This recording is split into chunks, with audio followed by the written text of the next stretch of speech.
സാമൂഹ്യ മാധ്യമങ്ങളും വാർത്താമാധ്യമങ്ങളും നിറയെ ആൻഡോ സാറാണ്, റിപ്പോർട്ടറാണ്, മെസ്സിയാണ്, അതിൻ്റെ ബ്രേക്കിംഗ് ന്യൂസുകളാണ്, എല്ലാമാണ്. നാനാ വഴിക്കുന്നും ആൻഡോ സാറിനെ ട്രോളുകൾ കൊണ്ട് പൊതിയുകയാണ്. ആൻഡോ സാറ് കഴിഞ്ഞ ദിവസം രാത്രി അരുൺ സാറുമായിരുന്ന് അതിനെ സംബന്ധിച്ച് വിശദീകരിച്ച് കാര്യങ്ങളൊക്കെ പറഞ്ഞെങ്കിലും എങ്ങും എത്തുന്നില്ല.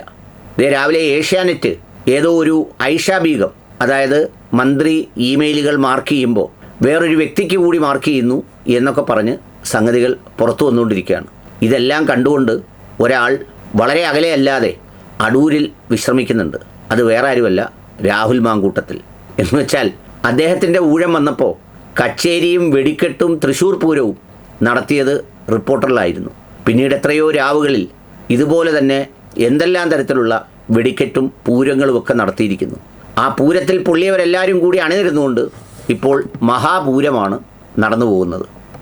മോഡി ഇതിനേക്കാളും മര്യാദ തന്നു. കാരണം 4 വർഷം നടത്തിക്കൊണ്ടുപോകുന്ന സംവിധാനം തന്നു. വി.ഡി. സതീശൻ സർക്കാർ 30 ദിവസം സമ്മതിച്ചിട്ടില്ല, 90 ദിവസം ആയിട്ടില്ല, 3 മാസം കഴിച്ചിട്ടില്ല ഒരു മാധ്യമ സ്ഥാപനത്തിൽ ഇങ്ങനെ വേട്ടയാടാൻ വേണ്ടിയിട്ട്. ഇതിനകത്ത് എന്തെങ്കിലും ഒരു മിനിറ്റ് സാറേ, ഇതിനകത്ത് എന്തെങ്കിലും തെറ്റുണ്ടെങ്കിൽ ശരി, ഇതിനകത്ത് തെറ്റിന്റെ ഭാഗമാണ് ശരി, നിയമപരമായി നേരിടാന്നേ. ഈ വാർത്തകൾ ചോർത്തി കൊടുത്ത് എന്തിനാണ് ക്രെഡിബിലിറ്റി നടത്തണേ? സ്ഥാപനത്തിന്റെ ക്രെഡിബിലിറ്റി നടത്തുന്നതിനാണ്. ഈ വാർത്തകൾ ചോർത്തി കൊടുത്തതുകൊണ്ട് കിട്ടുന്ന ആകെ ബെനിഫിറ്റ് ഈ സ്ഥാപനത്തിന്റെ ക്രെഡിബിലിറ്റി നശിപ്പിക്കുക എന്നുള്ളത് മാത്രമാണ്. ഇതാണ് അലറി വിളിച്ചുകൊണ്ടാണ് അദ്ദേഹം പറയുന്നത്. 90 ദിവസത്തിനകം ഒരു മാധ്യമത്തെ ചതിക്കുന്ന കാര്യമാണ്. അതിൽ ഒറ്റ പോയിന്റിലേ ഉള്ള എനിക്ക് വിയോജിപ്പ്. അത് വേറെന്താണെന്നറിയോ? അങ്ങനെ എന്തെങ്കിലും ഉണ്ടെങ്കിൽ നിയമപരമായ നടപടി സ്വീകരിച്ചുകൂടെ? എന്തിനാണ് ക്രെഡിബിലിറ്റി കളയുന്നത്? പ്രിയപ്പെട്ട ആൻഡോ സാറേ, വ്യക്തികളെയും അതുപോലെ തന്നെ മനുഷ്യരെയും ഒക്കെ ഇതുപോലെ നിയമവിധേയമായ പ്രക്രിയയ്ക്ക് വിട്ടുകൊടുക്കാൻ ഉതകും വിധമുള്ള എന്തെങ്കിലും വാർത്തകൾ കൊടുക്കുന്നതിൽ തെറ്റില്ല. പക്ഷേ അത് വെച്ച് അങ്ങനെ കിട്ടുന്ന ഒരാളിൻ്റെ നെഞ്ചത്ത് കൊടിനാട്ടി ഉള്ളതുമില്ലാത്തതുമായ 100 കണക്കിന് കള്ളവാർത്തകൾ ചമച്ചു വിടുമ്പോൾ ഇതെല്ലാം നമ്മുടെ പ്രകൃതി നിയമമുണ്ടല്ലോ, എല്ലാ പ്രവർത്തനത്തിനും തുല്യവും വിപരീതവുമായ ഒരു പ്രതിപ്രവർത്തനമുണ്ടാകും എന്ന് പറയുന്ന ആ ഒരു പ്രതിപ്രവർത്തനത്തിൻ്റെ ഘട്ടത്തിലൂടെ കടന്നു പോകുന്നതുകൊണ്ടാണ് എല്ലാവരും ഈ വാർത്തകളൊക്കെ കാണിച്ചുകൊണ്ട് അങ്ങയെ ട്രോളോട് ട്രോള് ചെയ്തുകൊണ്ടിരിക്കുന്നത്. വീണ്ടുമുണ്ട് ട്രോളുകൾ.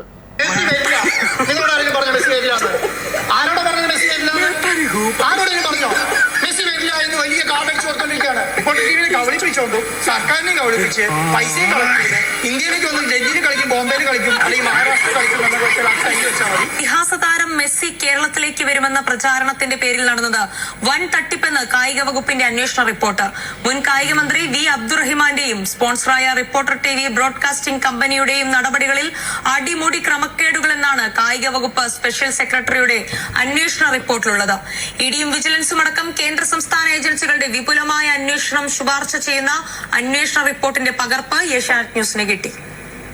നമ്മള് അന്നും പറഞ്ഞത് കേരളത്തിൽ ലോകത്തിൽ തന്നെ ഫുട്ബോൾ ആരാധകർ ഏറ്റവും അധികം ഇഷ്ടപ്പെടുന്ന മെസ്സിയാണ്. അദ്ദേഹത്തെ അടക്കമുള്ള ടീമിനെ കൊണ്ടുവരുമെന്നാണ് പറഞ്ഞത്. മെസ്സി വരും കേട്ടോ എന്ന് പറഞ്ഞ് നാണം കെട്ട ഇടപാട് നടന്നത് വൻ തട്ടിപ്പും ദുരൂഹതയും ചട്ടലംഘനങ്ങളും സർക്കാർ സംവിധാനങ്ങളുടെ ദുരുപയോഗവുമെന്ന് വ്യക്തമാക്കുന്ന റിപ്പോർട്ട് കായിക വകുപ്പ് സ്പെഷ്യൽ സെക്രട്ടറി. ഇതാണ് അതിൻ്റെ അവസ്ഥ. അബ്ദുറഹ്മാൻ സാറ് ആകപ്പാട് കുറച്ച് നാളത്തേക്ക് മന്ത്രിയായ ആളാണ്. പുള്ളിക്ക് എല്ലാ കാലത്തേക്കും പറ്റും വിധമുള്ള വാർത്തകളും സംഗതികളുമാണ് കൊടുത്തിരിക്കുന്നത്. ഇതിനിടയിൽ ഈ അർജന്റീനിയൻ ഫുട്ബോൾ അസോസിയേഷൻ AFA രംഗത്ത് വന്നിട്ടുണ്ട്. തങ്ങളോടുള്ള കരാർ പലതവണ ലംഘിച്ചുവെന്നും 1-2 ഘട്ടങ്ങളിൽ റദ്ദാക്കിയെന്നും അതിനെ തുടർന്നാണ് ഇങ്ങനെയൊക്കെ ചെയ്യേണ്ടി വന്നതെന്നും ഉള്ള തരത്തിൽ വാർത്തകളും പുറത്തു വരുന്നുണ്ട്. ഇതിൽ ഒരു കാര്യം ഞാൻ പറയട്ടെ, ഇതിലെ സത്യവും മിഥ്യയും വേർതിരിക്കേണ്ടത് ഇനിയും വരുന്ന കാലഘട്ടത്തിലാണ്. പക്ഷേ ഞാൻ പറഞ്ഞത് ഇത്രമേൽ ഈ പറഞ്ഞതുപോലെ ചെയ്തുകൊണ്ടിരുന്ന ഒരാളിന് സംഭവിച്ചതാണ്. ഒരു ഭാഗത്ത് സർക്കാർ പറയുന്നു, മനസ്സിലായില്ല, ഒരു ഭാഗത്ത് സർക്കാരിന്റെ റിപ്പോർട്ടിൽ പറയുന്നു അതെ പണമടച്ചതിന് രേഖയില്ലെന്ന്. മറുഭാഗത്ത് അതേ സർക്കാർ പറയാണ് ഈ പണം അയച്ചതിന്റെ GST അടക്കണം എന്ന് പറഞ്ഞിട്ട്. എന്നിട്ട് ആ GST രസം എന്താണെന്നറിയോ? ആ GST എമൗണ്ട് സ്പെസിഫൈ ചെയ്തിട്ടില്ല, എത്ര പൈസ GST അടക്കണം എന്ന് പറഞ്ഞിട്ടില്ല. ജസ്റ്റ് എൻക്വയറി ആണ്. നോക്കിയോ, Shalini cake make enquiry in connection with non payment of GST advance paid reporter broadcasting company limited Argentina football association എന്ന് പറഞ്ഞിട്ട് എൻക്വയറി എടുത്ത് concept attendance necessary give the evidence എന്ന് പറഞ്ഞിട്ട് നിങ്ങൾ ഇത് പണം അയച്ചിട്ടുണ്ടെങ്കിൽ അതിന്റെ ഡീറ്റെയിൽസ് ഹാജരാക്കാൻ പറഞ്ഞിട്ട് GST നമുക്ക് നോട്ടീസ് മാത്രമേ തന്നിട്ടുള്ളൂ. ഈ നോട്ടീസ് തരുന്ന സമയത്ത് മാധ്യമങ്ങൾ വാർത്തയാക്കാണ് GST 26 കോടി രൂപ അടയ്ക്കാൻ പറഞ്ഞിട്ട് റിപ്പോർട്ടർ ബ്രോഡ്കാസ്റ്റിംഗ് കമ്പനിക്ക് നോട്ടീസ് കൊടുത്തുനിന്ന്. ഇതെങ്ങനെയാ 26 കോടി എവിടെ നിന്ന് കിട്ടിയത്? ഒരു മാധ്യമം 22 കോടി എന്ന് പറയുന്നു, ഒരു മാധ്യമം 26 കോടി എന്ന് കിട്ടിയെന്ന് പറയുന്നു. ഇപ്പൊ ഒരു മാധ്യമം എഴുതി കാണിക്കാണ് ആന്റോ അഗസ്ത്യൻ കോടതിയിൽ കീഴടങ്ങി എന്ന് പറഞ്ഞിട്ട്. ഏഷ്യനെറ്റ് എന്ന് പറഞ്ഞ മാധ്യമം എഴുതി കാണിക്കുക. ഞാൻ ഇവിടെ ഇത് ചർച്ച നടന്നുകൊണ്ടിരിക്കുകയാണ്. ഏഷ്യനെറ്റ് നിങ്ങൾ ടിക്കറ്റ് നോക്കൂ. ഇപ്പോൾ ആന്റോ അഗസ്ത്യൻ കോടതിയിൽ ഹാജരായി, അല്ലെ കോടതിയിൽ കീഴടങ്ങി എന്ന് പറഞ്ഞിട്ട് ആ ആന്റോ അഗസ്ത്യനാണ് ഈ ഇരിക്കുന്നത്. എന്തൊരു വിരോധാഭാസമാണ്. നോൺ വെയിലബിൾ വാറണ്ട് പുറപ്പെടുപ്പിച്ചു കോടതി. എവിടുന്നാ കിട്ടുന്നത്? ജാമ്യമില്ലാ വാറണ്ട് പുറപ്പെടുവിച്ചിരുന്നു. അരുൺ സാറേ, ഞാൻ എന്താ സംഭവിച്ചത്? ഞാൻ പറയുന്നത് വേറെ. ഇപ്പൊ മുട്ടിൽമരമുറി കേസിലാണ് പറയുന്നത്. ഞാനിപ്പോ എന്താ സംഭവിച്ചെന്ന് പറഞ്ഞാൽ ഈ വാർത്ത കണ്ടപ്പോൾ ഞാൻ എന്ത് ചെയ്യുന്ന പറഞ്ഞാൽ എനിക്ക് അങ്ങനെ, ഞാൻ വക്കീലോട് ചോദിക്കുമ്പോൾ അങ്ങനെ ഒരു വാറണ്ട് ഉള്ളതായിട്ട് അറിയില്ല. ഞാൻ നേരെ കോടതിയിൽ പോയി. കാരണം ഇങ്ങനെ ഒരു വാറണ്ട് ഞാൻ അറിയണമല്ലോ. കോടതിയിൽ പോയി. ഞാൻ കോടതി ചെന്നപ്പോൾ അങ്ങനെ നോൺ വെയിലബിൾ വാറണ്ട് ഇല്ല. പക്ഷെ കഴിഞ്ഞ ഡേറ്റ് ഞാൻ ഹാജരായിട്ടില്ല, അത് ശരിയാണ്. പക്ഷെ വാറണ്ട് ഇല്ല. നോൺ വെയിലബിൾ വാറണ്ട് എന്ന് പറഞ്ഞാൽ എന്റെ വാറണ്ട് അവിടെ റദ്ദാക്കണമല്ലോ. എനിക്ക് കിട്ടിയ ജാമ്യം അവിടെ റദ്ദാക്കണമല്ലോ. ഞാൻ വേറെ ഒരു ജാമ്യക്കാരെ കൊണ്ട് പോയി ജാമ്യം എടുക്കണമല്ലോ. അടുത്ത ഡേറ്റ് എന്ന് പറഞ്ഞാൽ 8-ാം തീയതിയാണ്. ഞാനത് ഇന്ന് തന്നെ ഹാജരായി. എനിക്ക് 8-ാം തീയതി ഹാജരാകാൻ പറ്റില്ല. അപ്പൊ 13-ാം തീയതി കേസ് വെച്ചു. അത് പറയുന്നത് എന്താണെന്നറിയോ? തലേദിവസം രാവിലെ തന്നെ ഒരു കേസിന് പുറത്ത് വാർത്തകൾ, മുട്ടിൽമരമ്പൂർ കേസിൽ ആന്റോ അഗസ്റ്റിന് നോൺ വെയിലബിൾ വാറണ്ട് പുറപ്പെടുവിച്ചു കോടതി എന്ന് പറഞ്ഞിട്ട് ഇടുകയാണ്. നോൺ വെയിലബിൾ വാറണ്ട് എന്ന് പറഞ്ഞാൽ എന്റെ ജാമ്യം റദ്ദാക്കണ്ടേ?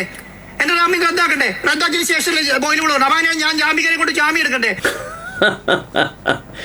ഇതാണ് ഈ വാർത്തകളായും ട്രോളുകളായും ചെയ്തുകൊണ്ടിരിക്കുന്നത്. ഇതൊക്കെ പറയുമ്പോഴും സാറേ, ഓരോ സന്ദർഭങ്ങളിലും ഞാനിപ്പോഴും ഓർക്കുന്നത് രാഹുൽ മാങ്കൂട്ടത്തിൻ്റെ കാര്യമാണ്. അയാൾ തെറ്റ് ചെയ്തു അല്ലെങ്കിൽ ശരി ചെയ്തു, അത് കോടതിയിൽ വിചാരണ നടക്കട്ടെ, അയാളെ ശിക്ഷിക്കട്ടെ, അല്ലെങ്കിൽ എന്തെങ്കിലും ചെയ്യട്ടെ, അയാളതിൽ. പക്ഷേ എന്തൊരു പുകിലായിരുന്നു. അപ്പോഴൊക്കെ ഈ ക്രെഡിബിലിറ്റിയും കോടതിയുടെ വാദവും മാധ്യമങ്ങളല്ലേ മത്സരിച്ചല്ലേ കൈകാര്യം ചെയ്തത്, വെള്ളം കുടഞ്ഞത്. ഒന്ന് ആലോചിച്ച് നോക്കൂ.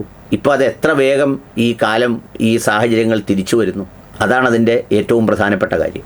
എന്തായാലും ഈ പറഞ്ഞതുപോലെ അദ്ദേഹത്തെയും അകാരണമായി ഇരയാക്കണ്ട. പക്ഷേ കാരണങ്ങൾ ബോധ്യപ്പെടും വിധം കാര്യങ്ങൾ നടക്കേണ്ടതുമുണ്ട്.